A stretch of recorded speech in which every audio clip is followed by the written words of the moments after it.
নমস্কার। গল্পের সাথে কিছুক্ষণে আমি প্রিয়াঙ্কা আপনাদের সকলকে স্বাগত জানাচ্ছি।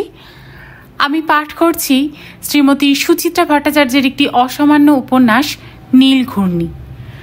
আজ আমরা এই উপন্যাসের অন্তিম পর্ব শুনব। গল্প পাঠ শুরু করার আগে আপনাদের কাছে একটা অনুরোধ, যদি গল্প পাঠ ভালো লাগে তাহলে গল্পটাতে একটা লাইক করে দেবেন, আর যদি সম্ভব হয় তাহলে ফ্রেন্ডস আর ফ্যামিলির সাথে একটু শেয়ার করে নেবেন।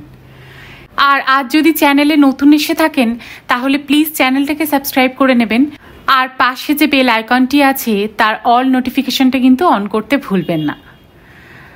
আসুন তাহলে আজকে আমরা নীল ঘূর্ণি উপন্যাসের অন্তিম পর্বটি শুনে নিই।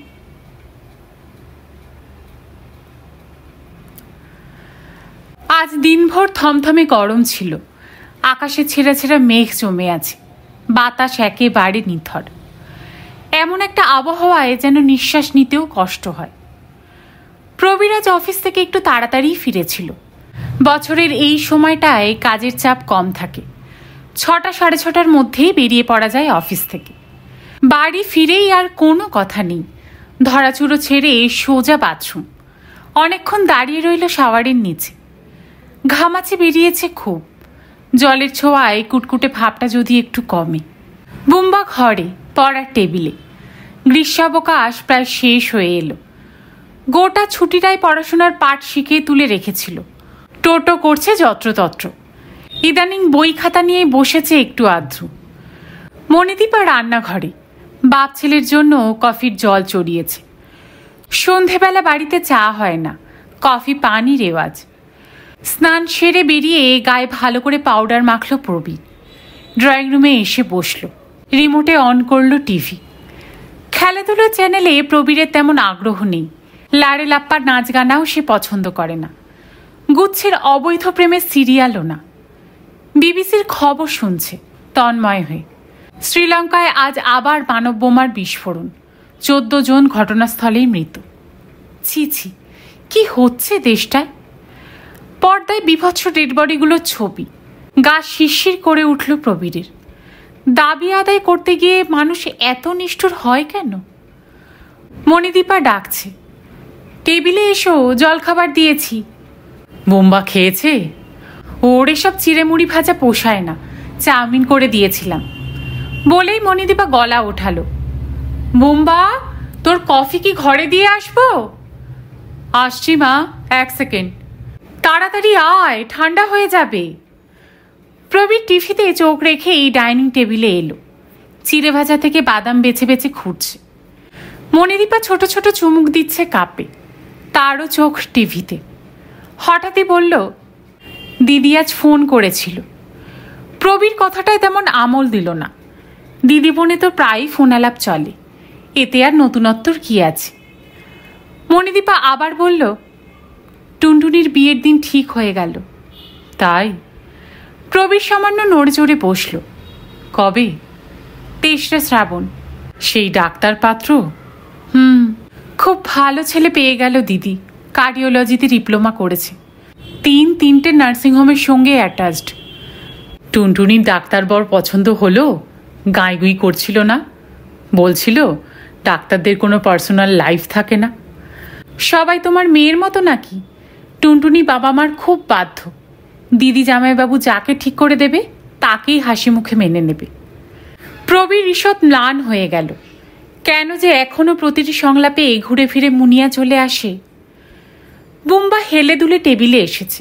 তার পরনে শর্টস আর হাফ পাঞ্জাবি, মুখ ভর্তি দাড়ি। কলেজ না খুললে এসে দাড়িতে হাত ছোঁয়াবে না পণ করেছে।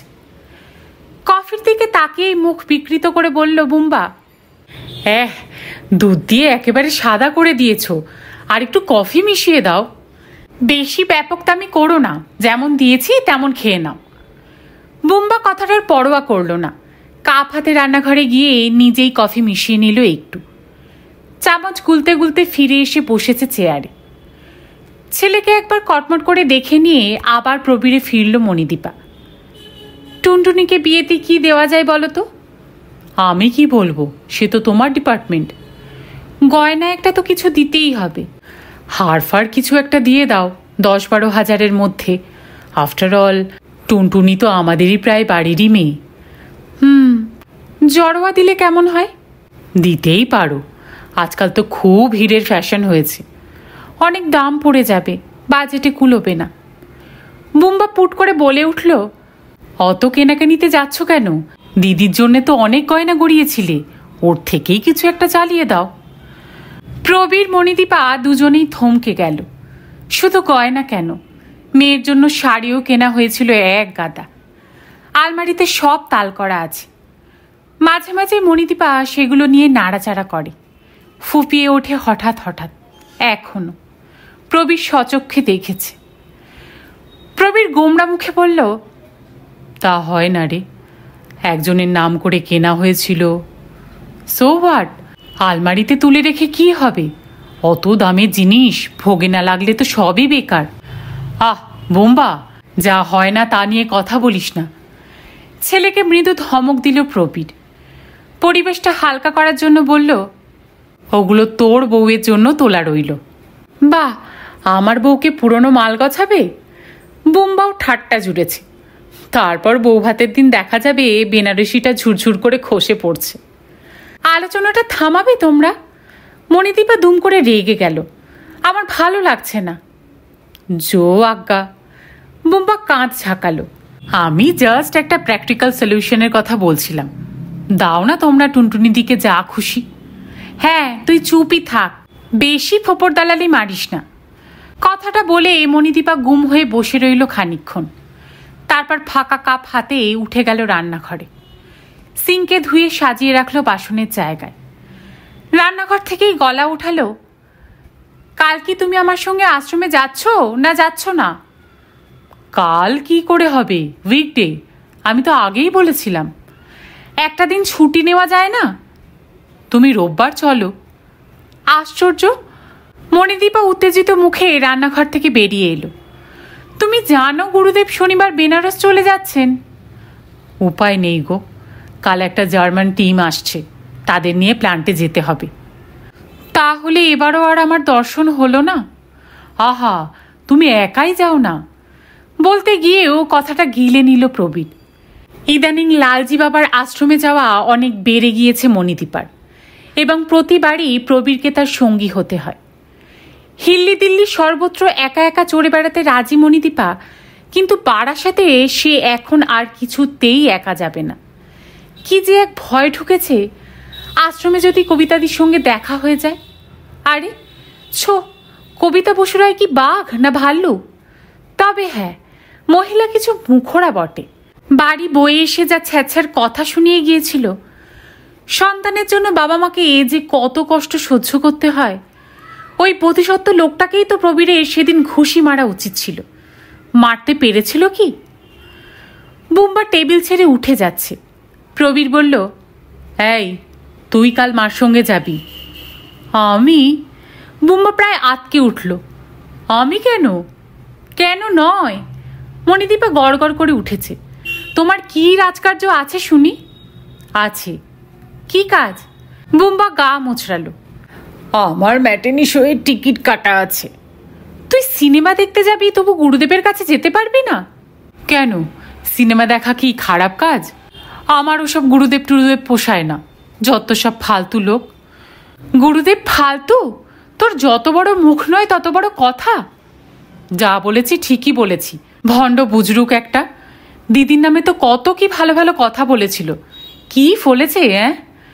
মার দিকে কয়েক পা এগিয়ে গেল বুম্বা। হাত নেড়ে বলল, বি র্যাশনাল মা। ওসব গুরুদেব ফুরুদেব এবার ছাড়ো।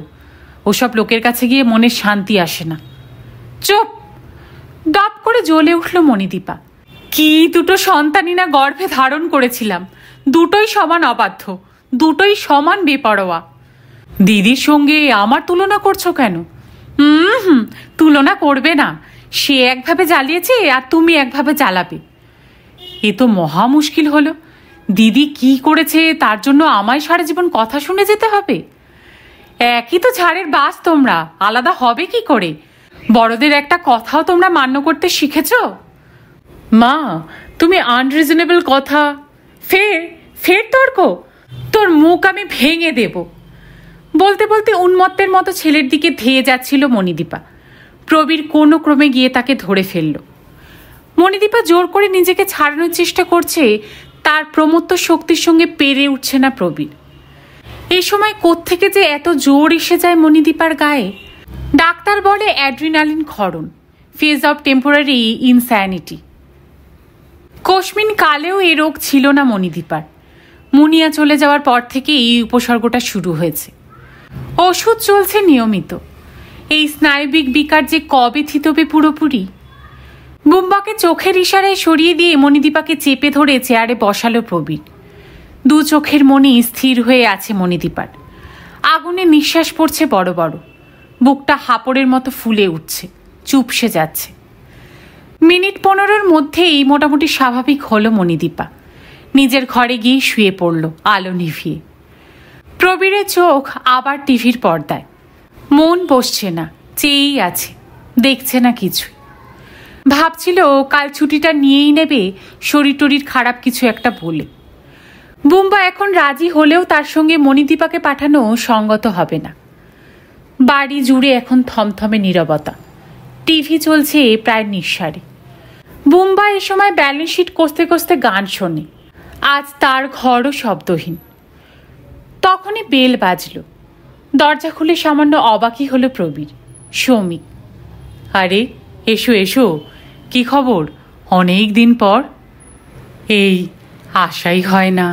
সৌমিক আলগা হাসল। বুম্বা কোথায়? মাসিমা? সবাই আছে, ডাকছি, তুমি বসো। সৌমিককে বসিয়ে ঘরে গেল প্রবীর। চুপিসারে ডাকল, মণি, সৌমিক এসেছে। মণিদীপা ঘুরে শুল। তো এসো একবার। আমার ভাল লাগছে না, তুমি গল্প করো। ছি, এমন করে না। প্রবীর হাত রাখল মণিদীপার চুলে। ছেলেটা কতদিন পর এলো। বুঝি একটা বাতাসের শব্দ শোনা গেল। যাও, আমি আসছি। ফিরে এসে প্রবীর দেখল বুম্বার সঙ্গে কথা বলছে সৌমিক। বুম্বার মুখ এখন নির্মেঘ। বেশিক্ষণ মেজাজ খারাপ করে থাকা তার ধাতে নেই। সোফায় বসে সিগারেট ধরালো প্রবীর। টুকটাক কুশল প্রশ্ন করছে নিয়ম মাফিক। বাবা মার কি খবর, অফিস কেমন চলছে। মাত্র কমাসে হাসি খুশি ছেলেটাকে বেশ ভালোই বেশে ফেলেছে প্রবীর। ছেলেটার সঙ্গে খানিকক্ষণ কথা বললে মন ঝরঝরে হয়ে যায়। কিন্তু আজ সৌমিক যেন কেমন দূরমনস্ক, মুখটাও কেমন শুকনো শুকনো লাগে। মণিদীপা এসে জিজ্ঞেস করল সৌমিক নিশ্চয়ই অফিস থেকে আসছে, কিছু খাবে টাবে কিনা। এমন প্রশ্নে অবলীলায় ঘাড় নাড়ে সৌমিক। আজ নানা করে উঠল। বুম্বা শারজা কাপে ইন্ডিয়ার পরাজয় নিয়ে তর্ক জোড়ার চেষ্টা করছিল, কিন্তু সৌমিক যেন উদাসীন। প্রবীরের খটকা লাগছিল। জিজ্ঞেস করল, তোমার কি শরীরটা ভালো নেই? না তো, ঠিকই তো আছি, ফাইন। সৌমিক নার্ভাস মুখে হাসল। ইনফ্যাক্ট আমি আজ একটা দরকারে এসেছিলাম। কি বলো তো? একটা খবর দেওয়ার ছিল।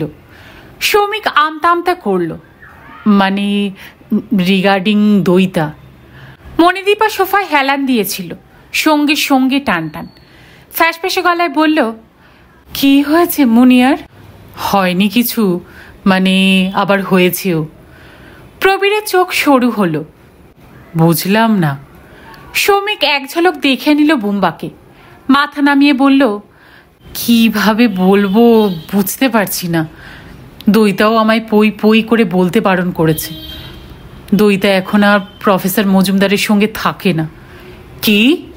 প্রফেসর মজুমদারের সঙ্গে দইতার ছাড়াছাড়ি হয়ে গেছে। সে কি কথা? প্রবীর আর মণিদীপা কোরাসে ঝনঝন করে উঠেছে। তাহলে সে এখন কোথায়? পাইকপাড়ায় এক বৃদ্ধ বৃদ্ধার বাড়িতে পেইং গেস্ট হয়ে আছে। সংবাদটা হজম করতে বেশ কয়েক সেকেন্ড সময় লেগে গেল প্রবীরের। হতচকিত স্বরে বলল, কবে থেকে? মাস দেড়েক তো বটেই, বেশিও হতে পারে। সহসা একটা তীক্ষ্ণ সূঁচ বিঁধল প্রবীরের হৃৎপিণ্ডে। 1.5 মাস? মুনিয়া তাদের একবারও জানানোর প্রয়োজন মনে করল না? এত পর হয়ে গেছে বাবা মা? নাকি এই অভিমান, জেদ? মণিদীপার দৃষ্টি কেমন অসহ্য হয়ে গেছে। বিড়বিড় করে বলল, ছাড়াছাড়ি হয়ে গেল মাত্র এই কমাসের ভেতর? কেন? শৌমিক উত্তর দিল না, আবার মাথা নিচু করেছে। প্রবীর মনে মনে হিসেব করছিল সে বোধিসত্ত্বর কাছে গিয়েছিল কবে। সেও তো ওই মাস 1.5-2 হবে। সেদিন তো বোধিসত্ত্বর কথায় আজ পাওয়া যায়নি, তাদের সম্পর্কে চিড় ধরেছে। বোধিসত্ত্ব কি চেপে গিয়েছিল? খুবই সম্ভব। লোকটা যতই নামডাক থাক, প্রবীর কিছুতেই তাকে এক শট ছাড়া আর কিছুই ভাবতে পারে না। ভাঙবে কিন্তু মচকাবে না টাইপ। নিশ্চয়ই বাড়ি গিয়ে মুনিয়ার সঙ্গে অশান্তি করেছে।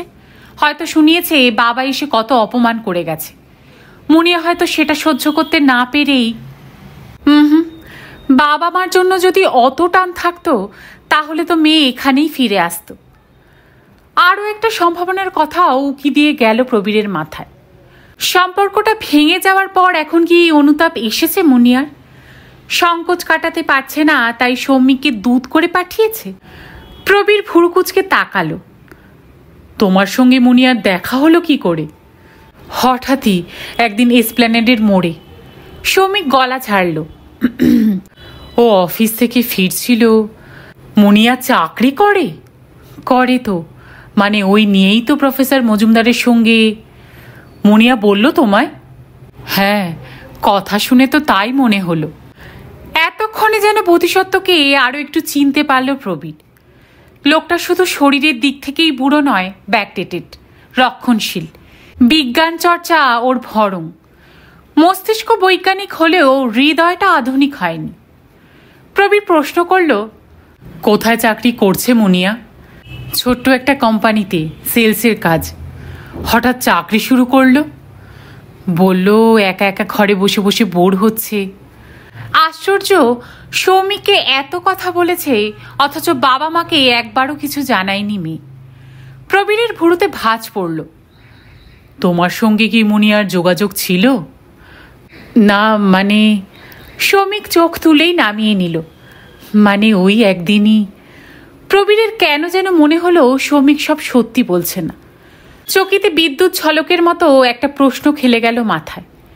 উকিলি ঢঙে জিজ্ঞেস করল, আচ্ছা একটা কথা, তুমি মুনিয়াকে চিনলে কি করে? তোমার সঙ্গে তো তার কখনো পরিচয় হয়নি। সৌমিক নতমুখেই বলল, ও একদিন আমার অফিসে এসেছিল। কবে? অনেক দিন আগে, আমাদের বিয়েটা স্থির হওয়ার ঠিক পরই। স্ট্রেঞ্জ, বলনি তো কখনো। সৌমিক চুপ। কেন গিয়েছিল? বিয়ে ভাঙতে? সৌমিক এবারও চুপ। প্রবীরের বিস্ময় বাড়ছিল। বিয়ে ভাঙতেই যদি গিয়ে থাকে, সৌমিক সেটা কাউকে জানায়নি কেন? মুনিয়া চলে যাওয়ার পরও কেন এখানে যাতায়াত বজায় রেখেছে? নেহাতি ভদ্রতাবোধ, নাকি প্রবীরদের ভালো লেগে গেছে তাই? না, কেমন যেন গোলমেলে ঠেকছে। প্রবীর ফের প্রশ্ন করল, তোমার সঙ্গে কবে দেখা হয়েছিল মুনিয়ার? এই তো 6-7 দিন আগে। সঙ্গে সঙ্গে জানাওনি কেন? বললাম না, দইতা ভীষণভাবে মানা করেছিল। তাহলে আজই বা এলে কেন জানাতে? মণিদীপা হা হা করে উঠল। তুমি ওকে এত জেরা শুরু করলে কেন? তা হ্যাঁ বাবা সৌমিক, মুনিয়া এখন কেমন আছে? এতক্ষণ পর সৌমিক একটা বড় করে শ্বাস ফেলল। দুদিকে মাথা নেড়ে বলল, ভালো নেই মাসিমা, ওর শরীর একদম ঠিক নেই। কি হয়েছে? দইতা প্রেগনেন্ট, অ্যানিমিয়া মতনও হয়েছে, প্রেশার খুব লো। বাচ্চা হবে মুনিয়ার, তবু একা একা পড়ে আছে? মণিদীপা ছটফট করে উঠল। আমি তো সেই জন্যেই এসেছি মাসিমা। আমি চাই আপনারা এই সময় ওর পাশে গিয়ে দাঁড়ান, জোর করে এখানে নিয়ে আসুন। সে তো আনতেই হবে, নইলে কি বেঘরে মরে যাবে? মণিদীপা চোখে মুখে অস্থিরতা। তুমি আমাকে ঠিকানাটা দাও বাবা, আমি এক্ষুনি যাচ্ছি। সৌমিক পার্স থেকে এক চিলতে কাগজ বার করে মণিদীপার হাতে দিল। মণিদীপা দেখছে ঠিকানাটা। প্রবীরকে বলল, রাজা মনীন্দ্র রোড, তুমি চেনো? প্রবীর গম্ভীর স্বরে বলল, দাঁড়াও, আমার সৌমিকের সঙ্গে আরও কিছু কথা আছে।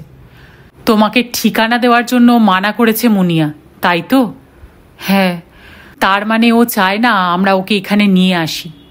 হ্যাঁ। তাহলে আমরা যাব কেন?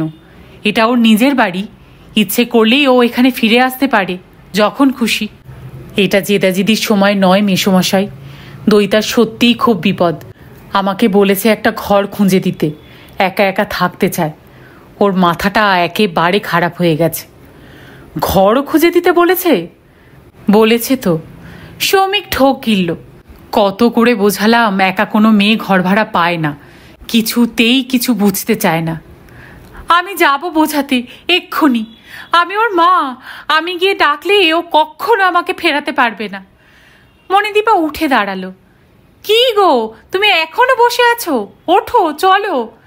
এই বুম্বা, তুইও চল। বুম্বা হতভম্ব, ফ্যাল ফ্যাল তাকাচ্ছে। না, আমরা কেউ যাব না। প্রবীর জেদি ঘোড়ার মতো ঘাড় বেঁকালো। সে যখন চায় না আমাদের, কেন যাব? তুমি কি পাগল হয়ে গেলে? এ কি মান অভিমান করার সময়? না, অভিমান তো তারই এক চেটিয়া। প্লিজ মেসোমশাই, তুমি অনুনয় করছো কেন? তোমার কিসের দায়? আমি দইতার ভালো চাই মেসোমশাই। ওকে দেখে সেদিন এত মায়া হলো। কিসের মায়া? কেন মায়া? সৌমিক কেমন বিহ্বল চোখে তাকালো। এই মুহূর্তে মেয়ের জন্য উদ্বেগ প্রবীরকে কুড়ে কুড়ে খাচ্ছে। সৌমিকের ওই দৃষ্টি যেন ঠান্ডা প্রলেপ বুলিয়ে দিল তাতে। নরম গলায় বলল, আমায় একটা সত্যি জবাব দেবে সৌমিক? মুনিয়াই কি তোমায় পাঠিয়েছে? না না, বিশ্বাস করুন। সৌমিক যেন কেঁপে উঠল। ও এখানে আর ফিরতে চায় না মেসোমশাই। কোন মুখে ফিরবে বলুন? আমি চাই আপনারা হির হির করে ওকে টেনে নিয়ে আসুন। ওর কোনো ওজোর আপত্তি শুনবেন না। শুধু একটাই রিকোয়েস্ট, কাইন্ডলি ওকে বলবেন না ঠিকানাটা আমার কাছ থেকে পেয়েছেন। কেন সৌমিক? তাহলে ও আমায় কোনো দিনও ক্ষমা করতে পারবে না।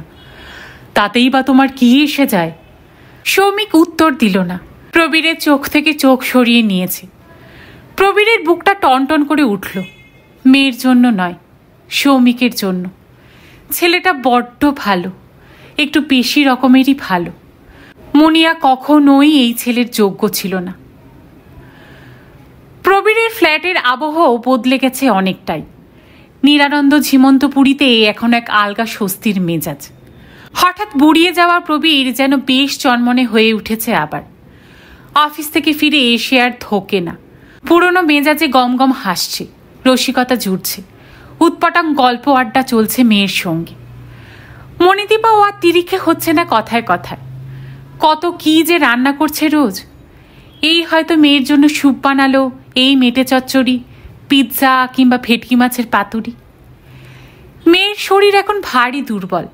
প্রোটিনে ভিটামিনে তাকে চাঙ্গা করে তুলতে হবে। বাচ্চা হওয়ার ধকল বলে কথা। যত্ন আত্মীয় করছে বটে মেয়ের। সামান্য জলটুকুও গড়িয়ে খেতে হচ্ছে না দইতাকে। বুম্বাও আবার স্বমূর্তিতে বিকশিত।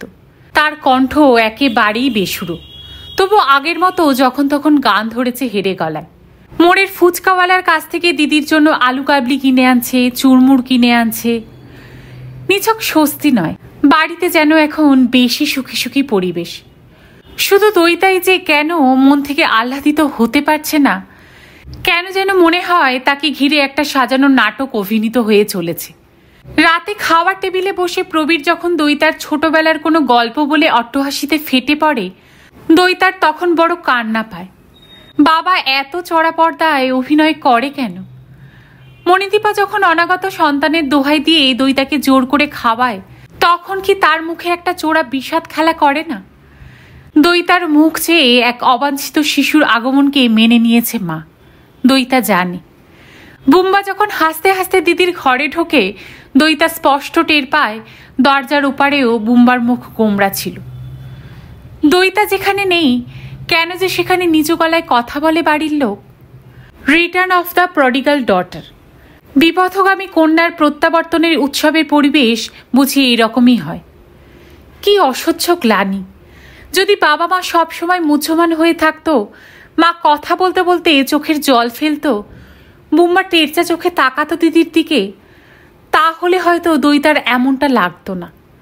কেন সবাই এত মধুর ব্যবহার করবে তার সঙ্গে? কোন মহৎ কাজ করে এসেছে সে? বোধিসত্ত্বকে ছেড়ে কেন চলে এলো দইতা, সে প্রশ্নটা পর্যন্ত কেউ জিজ্ঞাসা করল না একবার। এরই মাঝে টুকটাক আত্মীয় স্বজনের আনাগোনা। এই তো গত রোববার মাসি আর টুনটুনি সারাটা দিন এ বাড়িতে কাটিয়ে গেল। নিজের আসন্ন বিয়ে নিয়ে কত অজস্র রকম বকবকম করল টুনটুনি, ভুলেও কিন্তু বোধিসত্ত্বর নাম পর্যন্ত উচ্চারণ করল না। পরশু হঠাৎ পিসি মশাইয়ের আবির্ভাব। দুজনেই এমন স্বচ্ছন্দ ভঙ্গিতে কথা বলছিল যেন দইতা মাস কয়েকের জন্য কোথাও বেড়াতে গিয়েছিল, এই ফিরল। দইতার পেটের বাচ্চাটা সম্পর্কে খোঁজ খবর নিচ্ছে, অথচ বাচ্চাটা যে এলো কোথা থেকে তা নিয়ে কণামাত্র কৌতূহল নেই। কি নিষ্ঠুর ঠাট্টা, কি শীতল রসিকতা। যেদিন তাকে গাইনির কাছে নিয়ে গেল বাবা মা, দইতার নিজের নাম দইতা মিত্র লিখল। টু শব্দটি করল না বাবা। ভাবটা এমন যে আসছে সে মিত্র পদবিতেই পরিচিত হবে, এটাই স্বতঃসিদ্ধ। সবাই মিলে দইতার জীবন থেকে মাঝে 6টা মাসকে কি মুছে ফেলতে চায়? মোহ কেটে গেছে দইতার, এতেই সবাই উৎফুল্ল। কিন্তু তা কি করে হয়? সময় কি জলের দাগ, এমনি মিলিয়ে যাবে? বড় অপমান, বড় অপমান। সে একটা ভুল করেছিল বলে সবাই তাকে দয়া করছে, ক্ষমা ঘেন্না করে নিচ্ছে। তার ভবিষ্যৎ জীবনটা কেমন হতে চলেছে তাও হয়তো অনুমান করে নিয়েছে সকলে। বাচ্চা হবার পর ঠেস কুমড়ো হয়ে বাড়িতে বসে থাকবে দইতা, নয়তো একটা চাকরি বাকরি জোটাবে। তারপর বাচ্চা নিয়ে স্বামী পরিত্যক্তা নারীর মতন বাপের বাড়িতে আশ্রিতা ভঙ্গিতে কাটিয়ে দেবে বাকিটা জীবন। কিন্তু লোকজনের চোখ থেকে সহানুভূতির ছায়াটা মুছবে না।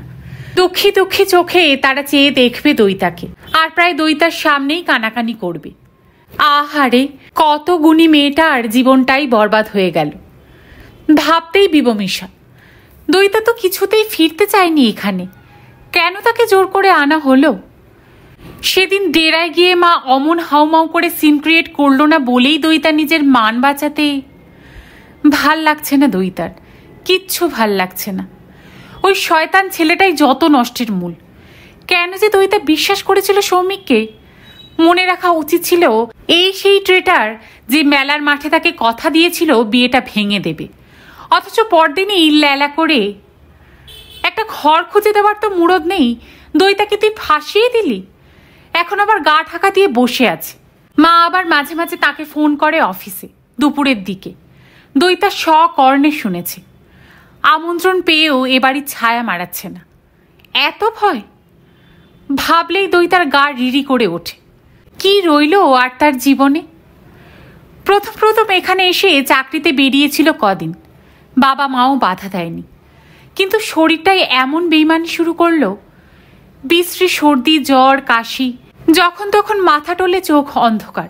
এই অবস্থায় বাইরে বেরোনো যে কি দুঃসাধ্য। তার তো আর বসে বসে চাকরি নয়। ছোটাছুটি না করতে পারলে অফিসে বা তাকে ছেড়ে কথা বলবে কেন? 5 মাস পর তার বাচ্চা হবে বলে কোম্পানি তো আর ব্যবসা গুটিয়ে বসে থাকতে পারে না। একেই তো অফিসে মেয়েদের দেরা কাজ করতে হয়, প্রতি পলে পুরুষদের সমকক্ষ বলে প্রতিপন্ন করতে হয় নিজেদের। অগত্যা আপাতত চাকরিটাকেও টাটা। কি বিচ্ছিরি বর্ণহীন দিন কাটছে এখন যে, শুধু বিশ্রাম, অন্তহীন বিশ্রাম। বাড়িতে জবুথুবু হয়ে শুয়ে বসে থাকা, বুকের মধ্যে মেঘ ছেয়ে থাকে সর্বক্ষণ। এভাবে যদি দিন কাটবে তাহলে বোধিসত্ত্বকে ছেড়ে সে চলে এলো কেন? বোধিসত্ত্ব তো এইটুকুই চেয়েছিল, চাকরি বাকরি না করে সে তার বাড়িতে থাকুক। অবশ্য শুধু তার চাকরি করা নয়, বোধিসত্ত্ব তার বাচ্চাটাকেও চায়নি। ভ্রূণটা নষ্ট করে দিলেই বা কি এমন ক্ষতি বৃদ্ধি হতো পৃথিবীর? বোধিসত্ত্ব যেভাবে চেয়েছিল সেভাবে থাকলেই তো সব ল্যাটা চুকে যেত। সত্যিকে ল্যাটা চুকত? অস্তিত্বহীন আত্মসমর্পণকে কি বেঁচে থাকা বলে? তার যে একটা স্বাধীন সত্তা আছে সেটাই তো বোধিসত্ত্ব মেনে নিতে পারছিল না। কি নির্দয় মানুষ!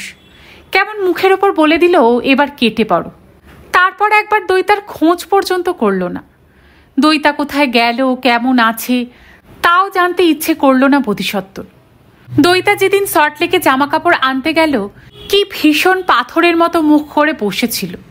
দইতার উপর সামান্যতম টান থাকলেও তো সেদিন তাকে আটকাতো বোধিসত্ত্ব। যা হয়েছে সব ভুলে গিয়ে আবার তাকে থেকে যেতে বলতো, নয় কি? দইতা বিদেয় হতে বোধিসত্ত্ব যেন হাঁপ ছেড়ে বেঁচেছে। এত রিলিফড যে সল্টলেকের ফ্ল্যাট ছেড়ে লাফাতে নিজের বাড়ি ফিরে গেল। অথচ ওই লোকটার জন্যই হঠাৎ খুব মন কেমন করছিল বলেই না দইতা বোকার মতো আবার একদিন অফিস পেরতা ছুটে গিয়েছিল সল্টলেকে। কি দেখলো, ইয়া বড় তালা ঝুলছে। নামার সময় উল্টো ফ্ল্যাটের মিসেস সাহার মুখোমুখি। তিনি রসালো চোখ ঘুরিয়ে ঘুরিয়ে শুনিয়ে দিলেন লটবহর সমেত কবেই নাকি স্বগৃহে চলে গেছেন প্রফেসর সাহেব। কে জানে, একদিনে হয়তো রাখির সঙ্গে মিলমিশ হয়ে গেছে। স্ত্রী পুত্র নিয়ে আবার সুখে ঘর সংসার করছেন প্রফেসর বোধিসত্ত্ব মজুমদার। এই মুহূর্তে ওই বোধিসত্ত্বর জন্য দইতার হৃদয়ে কি অনুভূতি থাকা উচিত? বিরাগ, উপেক্ষা, অবিমিশ্র ঘৃণা? কিন্তু কোনোটাই যে আর আসে না। চোখ বুঝলেই ভেসে ওঠে এক ধূসর ছবি। ক্যাম্পাস টাউনের কুয়াশা মাখা পথ পেয়ে লম্বা লম্বা পায়ে হেঁটে চলে যাচ্ছে এক দীর্ঘাকায় পুরুষ। লোহার গেট খুলে একটা বাড়িতে ঢুকে গেল। পিছনে পিছনে নিঃশব্দে আসা একটি তৃষ্ণার্ত মেয়ের দিকে ক্ষণিকের জন্য ফিরে তাকালো না। কি নিষ্ঠুর যে ওই চলে যাওয়া! নিষ্ঠুর না নিরাসক্ত? কি অবলীলায় দইতার মাধ্যাকর্ষণ ছিন্ন করে ঘটনা দিগন্তে এর ওপর মিলিয়ে গেল বোধিসত্ত্ব। বুঝি এক কৃষ্ণ গহ্বরে। দইতার মহাবিশ্বে বোধিসত্ত্বর বিকিরণ আর পৌঁছবে না কোনো দিন। উফ, কেন যে ছবিটা দেখে দইতা! তবে বুঝি ওই ছবিটাই শুধু সত্যি, বাকিটা সবই স্বপ্ন কিংবা কাল্পনিক সময়ে ঘটা অলীক ঘটনা। কেন যে দইতা বোধিসত্ত্বর মতো স্মৃতিহীন হতে পারে না? মেঘলা বিকেলে মরে আসা আলোয় সৌমিককে দেখতে পেল দইতা জানালা থেকে। এবছর আষাঢ় মাসেই জোর কদমে বর্ষা এসে গেছে। মেঘেদের অন্তহীন পল্টন ছেয়ে ফেলেছে শহরের আকাশ। সূর্যদেব প্রায় পাকাপাকি ভাবেই ফেরার। জলদ গম্ভীর তুর্যধ্বনি বাজছে দিনভর। অস্ত্রের ঝংকারও শোনা যায় ঘন ঘন। রূপলি বিদ্যুতের আঘাতে আকাশ ফালা ফালা। তার ক্ষতবিক্ষত দেহ থেকে অবিরাম ঝরে যায় অশ্রুকণা, কখনো টিপটিপ, কখনো বা মুষল ধারায়। আজও সকাল থেকে আকাশ একেবারে স্লেট বরণ। বিকেল হতে না হতেই দিনের আলো নিভু নিভু। এই বুঝি আধার ছাপিয়ে এলো। একটানা অনেকক্ষণ কেঁদে আকাশ চোখ মুছছে এখন। এলোপাথারি ছুটে বেড়াচ্ছে তার ভেজা দীর্ঘশ্বাস। দইতা নিজের ঘরেই ছিল, একা। মণিদীপা টিভি দেখছে। দইতা আওয়াজ পাচ্ছিল, টুকরো হাসি, টুকরো গান। দইতার হাতে চিকেন স্যুপের বাটি, সঙ্গে 2 পিস পাউরুটিও দিয়েছে মণিদীপা, হালকা সেকে। পাউরুটি চিবোতে দইতার ঘোর অনীহা, তবুও চামচে সামান্য একটু স্যুপ তুলে ঠোঁটে ছোয়ালো দইতা। সঙ্গে সঙ্গে মুখ বিকৃত হয়ে গেছে। আজকাল বেশ খিদে হয় দইতার, কিন্তু জিভে এখনো এতটুকু স্বাদ নেই। বেশি করে নুন গোলমরিচ ছড়িয়ে আনবে, কিংবা সস টস। বিছানা ছেড়ে নামতে যাবে, পেটে আবার সেই তরঙ্গের ওঠাপাড়া। নড়ছে নড়ছে। দইতা হাত রাখলো পেটে। এই তো এখানে নড়ে উঠল। এই তো দুলে দুলে সরে গেল এ পাশে। কদিন ধরে খুব খলবল করছে। আপনা আপনি চোখ বুজে এলো দইতার। তারই শরীরের অভ্যন্তরে অঙ্কুরিত হচ্ছে একটা প্রাণ। সেই প্রাণ তারই দেহ থেকে সংগ্রহ করছে বেঁচে থাকার রসদ। ভাবনাটাই যে কি অদ্ভুত মাদকতাময়! কি কঠিন মায়ার বাঁধনে যে বেঁধে ফেলেছে দইতাকে ওই অদেখা প্রাণ। অনেকক্ষণ না নড়লে চোরা আতঙ্কে বুক কেঁপে ওঠে। একে কি মাতৃত্ব বলে? পেটে হাত বোলালো দইতা। ফিসফিস করে জিজ্ঞেস করল, কি রে, শুনতে পাচ্ছিস? স্পষ্ট উত্তর পেল দইতা, কেমন লাগছে ভেতরে? দিব্যি আছি। দুর্বোকা, গুটিয়ে মুটিয়ে জলে ভাসছিস। অন্ধকার, হাওয়া নেই, ওখানে তোর ভালো লাগতেই পারে না। আমার বেশ ভালো লাগছে। কি সুন্দর জীবন, কোনো চিন্তা নেই, ভাবনা নেই। দুর্বোকা, বাইরে এলে আরও বেশি ভালো লাগবে। কেন? কত কি আছে বাইরে, আলো, বাতাস, পাখি, ফুল, গাছ। সারা জীবনও দেখে তোর চোখ পড়বে না। আর কিছু নেই বুঝি? ঝড়, দুর্যোগ, দুঃখ, যন্ত্রণা, কান্না। চুপ, আমি আছি না। আন্দোলন থেমে গেল। ঘুমিয়ে পড়ল নাকি? ধীরে ধীরে চোখ খুলল দইতা। হৃদয়ের প্রতিধ্বনি চিনচিনে কষ্ট হয়ে কোন এক গহীন অন্দরে ছড়িয়ে যাচ্ছে। মস্তিষ্কের কোষে কোষে চুইয়ে চুইয়ে ঢুকে পড়ছে এক গাঢ় বিষণ্ণতা। এও কি মাতৃত্ব? পড়ে থাকা স্যুপের বাটিটা আর ছুঁয়ে দেখল না দইতা। মন্থর পায়ে এসে দাঁড়িয়েছে জানালায়। ওপারে সজল বিকেল। ভিজে রাজপথ পেয়ে সরীসৃপের মতো পিছলে পিছলে যাচ্ছে গাড়ি ঘোড়া। অতিকায় পোকার মতো নড়াচড়া করছে মানুষ। আকাশ আরও ঘন হয়ে এলো। এক্ষুনি আবার বৃষ্টি নামবে নাকি? সহসা দইতার আনমনা চোখ টান টান। জল কাদা মাখা পথ মারিয়ে ছপ ছপ হেঁটে আসছে কে ও? প্যান্ট হাঁটু পর্যন্ত গুটোনো, হাতে বন্ধ ছাতা। দইতাদের বাড়ির সামনে এসে ওপর পানে চাইল একবার। আকাশ দেখল না জানলায় দাঁড়ানো দইতাকে? দইতা শ্যাত করে সরে এলো। মুহূর্তে বিষাদ ছাপিয়ে চাগার দিয়েছে ক্রোধ। একদিনে আসার সাহস হলো কেন্নটার? ঝপাত করে বিছানায় গিয়ে শুয়ে পড়ল দইতা। শুয়ে শুয়ে কানে এলো ডোরবেলের আওয়াজ, মার উচ্ছ্বাস ধ্বনি। সৌমিক কি যেন বলল মাকে। মার স্বর খাদে নেমে গেল। আর কিছু শোনা যায় না। বাতাসে থমথমে নৈশব্দ। ঈষৎ অসহিষ্ণু হয়ে দেয়ালের দিক থেকে মুখ ফিরিয়েছে দইতা। দরজায় সৌমিক। ভেতরে আসার অনুমতি নিল না। গটগটিয়ে বিছানার পাশে এসে দাঁড়িয়েছে। গলা খাকারি দিয়ে বলল, ম্যাডামের এখন শরীর কেমন? দইতা মুখ ঘুরিয়ে নিল। আগুন চোখে দেয়াল দেখছে। সৌমিক ফের গলা ছাড়ল। শুনলাম খাওয়া দাওয়া নাকি ঠিক মতো করছো না। এতদিন পর ছেলেটা কি ফাজলামি করতে এসেছে নাকি মজা দেখতে? খুব কলজের জোর বেড়েছে তো। দইতার হিংস্র চোখ সৌমিকের দিকে ঘুরল। সৌমিকের তাপ উত্তাপ নেই, হাসি হাসি মুখ।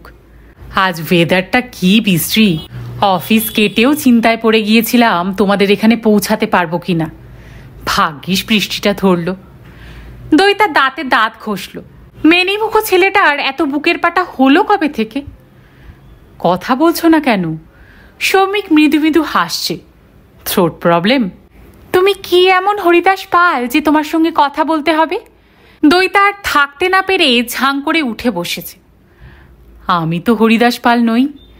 সৌমিকের চোখে হাসি খেলা করছে। আমি তো Soumik Basu Roy. Limit, limit, there should be a limit. রাগে কাঁপছে দইতা। উদ্গত চিৎকার কোনো ক্রমে সামলে হিসিয়ে উঠল। আমাকে আবার মুখ দেখাতে তোমার লজ্জা করলো না? কেন এসেছো এ বাড়িতে? কিসের লজ্জা? সৌমিক কাঁধ ঝাঁকালো। আর এ বাড়িতে তো আমি আসি। তুমি যখন ছিলে না তখনও আসতাম। যাদের কাছে আসছে তাদের কাছে যাও। এ ঘরে পা রেখেছ কেন? বুঝতে পারছো না? I can't tolerate your presence anymore. দইতাকে তবু পাত্তাই দিল না সৌমিক। চেয়ার টেনে বসেছে। মুচকি হেসে বলল, আমি তো আজ অন্য কারুর কাছে আসিনি, তোমার কাছেই এসেছি, টু মিট ইউ। কোন আল্লাদে? সে তো তুমিও জানো, আমিও জানি। তোমায় ছেড়ে আমি থাকতে পারি না, তাই। এত সহজে এমন অবলীলায় কথাটা উচ্চারণ করল সৌমিক। দইতা কয়েক মুহূর্ত যেন হকচকিয়ে গেল। সৌমিকের স্বরভঙ্গি এত অকপট যেন বাতাস দুলে গেল একটু। দইতার রাগের ফনাও যেন নিতিয়ে পড়েছে হঠাৎ, অজান্তেই। মাথা ঝাঁকিয়ে সমে ফেরালো নিজেকে। চোখের কোণ দিয়ে দেখছে সৌমিককে। হিম হিম গলায় বলল, আমাকে একটা কথার জবাব দেবে সৌমিক? ও শিওর। আমার সঙ্গে তুমি এত বড় শত্রুতাটা করলে কেন? শত্রুতা? আমি তোমার সঙ্গে? ন্যাকামি করো না। অ্যান্ড ডোন্ট আটার তুমি আমার ভালো চেয়েছিলে। আমার ফিজিক্যাল কন্ডিশন দেখে তোমার নার্ভাস লাগছিল। ওসব বুলশিট আমি বিশ্বাস করি না। করো না? তুমি কি আমার ওপর প্রতিশোধ নিলে সৌমিক? আমাকে ঘেঁটি ধরে বাড়িতে ঢুকিয়ে দিয়ে? কিসের প্রতিশোধ? তোমাকে রিফিউজ করার?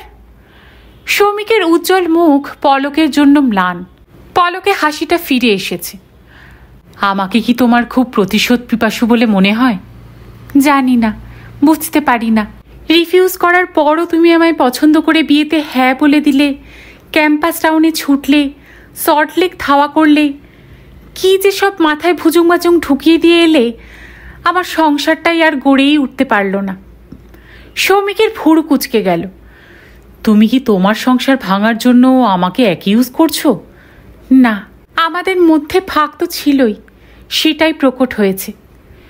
দইতা একটুক্ষণ থমকে রইল, তারপর বলল, কিন্তু আমার এই যে ক্ষতিটা তুমি করেছ, তোমাকে নিরাপদে ছাদের নিচে এনে দেওয়াটা তোমার ক্ষতি করা? জীবনের সব কিছুই কি এত সরল হিসাব মেনে চলে সৌমিক? দইতার গলা ধরে এলো। আমার এখানে এক মুহূর্তে থাকতে ইচ্ছে করে না। কেন? মাসিমা মেসোমশাই তোমায় পেয়ে কত খুশি হয়েছেন। বাজে কথা, আমি এদের একেবারেই পর হয়ে গেছি। সবাই আমাকে খুব যত্নআত্তি করছে, আদর করছে, কিন্তু আমার সুখ দুঃখের কথা কেউ আমাকে জিজ্ঞেস করে না। এ যেন হোটেলে সুইটে বাস করা। বাবা মা আমাকে ভালোবাসে না এই কথা বলছি না, কিন্তু আমাদের মাঝখানে একটা দেয়াল উঠে গেছে, একটা অদৃশ্য দেয়াল। একটু সময় যেতে দাও, সব ঠিক হয়ে যাবে। কি জানি, হয়তো হবে। আবার বিষণ্ণতা দখল নিচ্ছে দইতাকে। আমার আর বাঁচার স্পৃহাটা পর্যন্ত চলে যাচ্ছে সৌমিক। এই সময় ওসব কথা ভাবতে নেই দইতা। যে আসছে তার কথা ভেবে মনটাকে অন্তত হাসি খুশি রাখো। পারছি না যে। সৌমিক কি যেন একটু ভাবল, তারপর ঝপ করে বলে উঠল, তাহলে তুমি আমার সঙ্গে চলো। কোথায়? বাড়ি। তোমাকে তো আগেই বলেছিলাম আলাদা একটা ফ্ল্যাট দেখে নিচ্ছি। তোমাকে আমি 1 সেকেন্ডের জন্য মন খারাপ করে থাকতে দেব না, দেখো। সৌমিক বোকা বোকা মুখ করে হাসল। তাছাড়া তুমি তো তোমার বাচ্চাকে বোধিসত্ত্বর পরিচয়ে মানুষ করবে না। করব নাই তো, but he needs a father. Tom, Dick, Harry, anyone. দইতার কথারই পুনরাবৃত্তি করল সৌমিক। আমি ডিক হতে পারি, সৌমিক ডিক বসুরায়। তুমি? দইতার চোখ গোল গোল হয়ে গেল। তুমি কেন হতে যাবে? কারণ কারণ কারণ সৌমিক তোতলাতে তোতলাতে বলে ফেলল, কারণ আমি তোমাকে ভালোবাসি। কিন্তু আমি তো তোমাকে ভালোবাসি না। চরণ রূঢ় কথাটার অভিঘাতে ক্ষণিকের জন্য নিষ্পন্দ সৌমিক। বড় করে শ্বাস টানছে ফুসফুসে। ঘরে শেষ বিকেলের আবছায়া সৌমিকের মুখেও। খানিক পরে সৌমিক বলল, এ আর নতুন কথা কি? আমি তো জানি, তবে তার জন্য আমার কোনো অসুবিধা হবে না। মানে? একজন ভালোবাসলেই কাজ চলে যাবে। তুমি শুধু আমাকে একটু সহ্য করে নিও। ছেলে মানুষ, মনে মনে বলল দইতা। মুখে বলল, আমিও বোধিসত্ত্বকে একতরফা ভালোবাসতাম সৌমিক। সেই সম্পর্ক কিন্তু টেকেনি। তুমি বোধিসত্ত্ব নও দইতা, তুমি একজন সাধারণ মেয়ে। আমিও একদম সাধারণ ছেলে, এবং সাধারণ বলেই আমরা কেউ কারুর কাছে নগণ্য নই। এটাই আমাদের সম্পর্ককে বাঁচিয়ে রাখবে। কথাটাই যেন এক গভীর সত্য আছে মনে হলো দইতার। বৃহৎ মানুষের সব কিছুই বড় মাপের। সেখানে প্রতিপলে নিজের অস্তিত্বের সংকটে ভুগতে হয়। সে বা রাখি কেউই তার ব্যতিক্রম নয়। ছোট ছোট চাওয়া পাওয়া নিয়ে যে জগৎ গড়ে ওঠে, সেই জগৎটাই তো বোধিসত্ত্বর কাছে মূল্যহীন। মান, অভিমান, হর্ষ, বিষাদ, ছোট ছোট সরু সুতোর ফোড়ে সংসারের নকশি কাঁথাটা বোনা হয়। এই সত্য বোধিসত্ত্ব জানেই না। সৌমিক নিচু স্বরে বলল, কি ভাবছ দইতা? কিছু না। তুমি আমায় ভালো না বাসতে পারো, বন্ধু তো ভাবো। কি ভাবো না? বন্ধুত্বের সুবাদেও তো আমরা এক ছাদের নিচে বাস করতে পারি। মুখে যাই বলো, তুমি জানো আমি মানুষ হিসাবে তেমন শয়তান নই। তোমার বাচ্চার একেবারে অযোগ্য বাবাও আমি হব না। দয়া দেখাচ্ছ? কে কাকে দয়া দেখায়? সৌমিকের বুকটা বুঝি মুচড়ে উঠল। যার মুখের এক চিলতে হাসি দেখার জন্য সে এভারেস্টের চূড়া থেকে বরফ কুড়িয়ে আনতে পারে, সেই কিনা আজ তাকে করুণার পাত্রী ভাবে। আহারে, ভেতর থেকে না জানি কতটা ভেঙে পড়েছে দইতা। সৌমিক মাথা নামিয়ে বলল, আমি অতি দুর্বল মানুষ। তুমি তো জানো, দয়া যে করে তারও কিছু প্রত্যাশা থাকে, নিদেন পক্ষে কৃতজ্ঞতার। সেদিক দিয়ে ভাবতে গেলে সে নিজেও তো দয়ার পাত্র নয় কি? কিন্তু তোমার কাছে আমার সেই কৃতজ্ঞতাটুকুও চাওয়ার ক্ষমতা নেই। দইতার চোখে বিস্ময় ফুটে উঠল। সৌমিকের স্বর যেন অচেনা অচেনা ঠেকে। বড় দুঃখী দুঃখী। সৌমিক একটা দীর্ঘ নিঃশ্বাস ফেলল। ঘর ঘরে গলায় বলল, কেউ জানে না নান। আমার ঘাড়ের কাছে একটা বুলডগ অবিরাম ঘাউ ঘাউ করছে। আজ নয়, সেই ছেলেবেলা থেকে তারই তাড়া খেয়ে আমি ছুটছি, দিবা রাত্র ছুটছি। ঘাড় গুজে পড়াশোনা করে গেছি, বন্ধু বান্ধবদের সঙ্গে মিশিনি, ভালো চাকরিতে জুতে গেছি। আর্নিং হেল অব আ লট। যে পৃথিবীতে আমি ঘুরে মরছি তার বাইরেও একটা অন্য ভুবন আছে। আমি জানি, চোখ বুঝলেই আমি সেই স্বপ্নের পৃথিবীটাকে দেখতে পাই, কিন্তু আমি সেদিকে এক পাও এগোতে পারি না। Just for that bulldog, it never spares me for a moment. ঘাড় ফেরালেই তার গর্জন আমার বুক হিম করে দেয়। ডোন্ট মাইন্ড, ওই বুলডগটা তোমার প্রফেসর সাহেবের ঘাড়ের কাছেও আছে। সেও একইভাবে গর্জায়, প্রফেসর সাহেবকে তাড়িয়ে বেড়ায়। তফাৎ একটাই, আমার বুলডগটা ফিট করে দিয়েছে আমার মা, আর প্রফেসর সাহেব নিজেই বুলডগটাকে পুষেছেন। হয়তো এই জন্যেই তিনি অসাধারণ। আত্মাধিক্কারে সৌমিকের ঠোঁট পলকের জন্য বেঁকে গিয়েছিল। পরক্ষণে প্রায় স্বগতোক্তির মতো বলে উঠল, but this can not go on for ever. এই কদিন ধরে ওই বুলডগটার সঙ্গে আমার যুদ্ধ চলছে। ওই কুত্তাটাকে আমি এবার ভাগাবই। সৌমিকের চোখের মনি জ্বলছে দপদপ। চেয়ার ছেড়ে বিছানায় এসে বসল। দৈতার নিরাভরণ হাত কোলের ওপর জড়ো হয়ে আছে। ঝুঁকে দৈতার একটা হাত ছুঁল সৌমিক। অধীর স্বরে বলল, কিন্তু তুমি পাশে না থাকলে আমি যে কিছুতেই লড়াইটা জিততে পারবো না Doita. I need you very badly.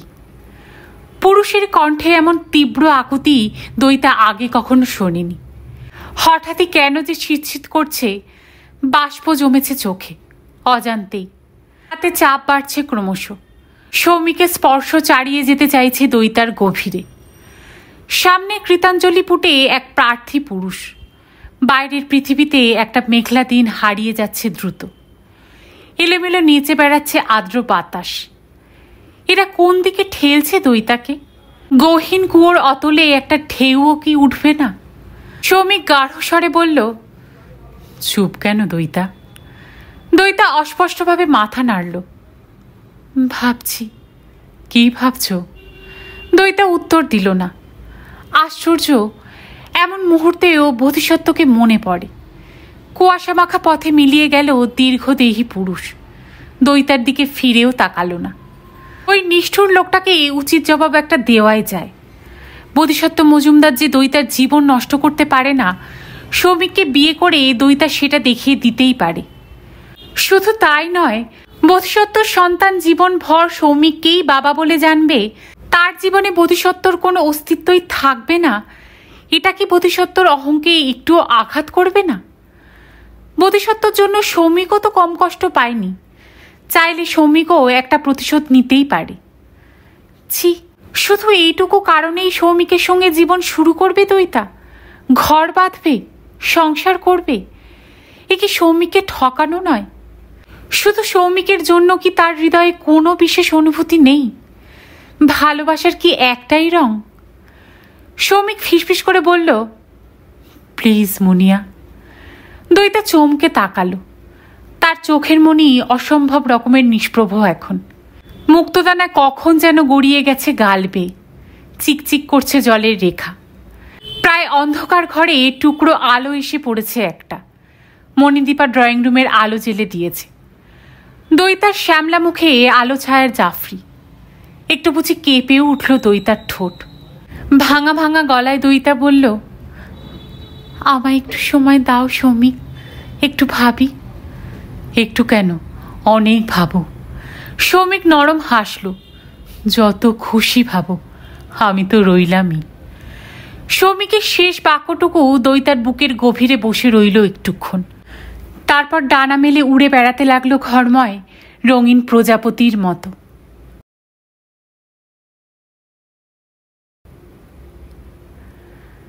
শেষ করলাম আজকে শ্রীমতী সুচিত্রা ভট্টাচার্যের একটি অসামান্য উপন্যাস নীল ঘূর্ণি। সকলে খুব ভালো থাকবেন। গল্প শোনার জন্য আপনাদের সবাইকে অসংখ্য ধন্যবাদ।